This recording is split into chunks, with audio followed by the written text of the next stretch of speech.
The old hockey stick graph shows atmospheric CO2 concentration over the last 800,000 years.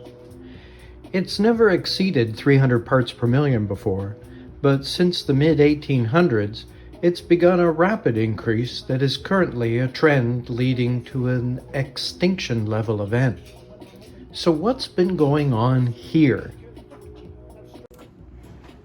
This closer look at more recent atmospheric CO2 concentration and emissions rates shows commercial activities creating CO2 as a byproduct beginning with the Industrial Revolution, thus leading to our increased atmospheric CO2 concentration. This is where we went wrong. Our commercial activity emits CO2 as a byproduct as people pay more and more for the products and services that produce CO2. This process, funded by the public to simply dump these gases into the atmosphere, was initiated here.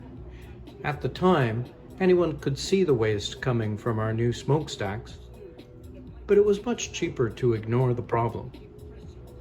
Most visible pollutants have now been eliminated from much of our society, leaving CO2 waste as our main problem. We figured we would just see what happened. What else could we have done? We were just happy to switch from whale oil to coal, then oil and gas.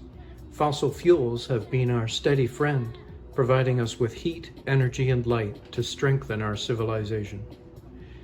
This open cycle process relies on the biosphere to somehow deal with CO2 through processes like photosynthesis. It's no secret the biosphere is overwhelmed with our open cycle CO2 production. I propose we close the CO2 cycle, thus ending man-made climate change.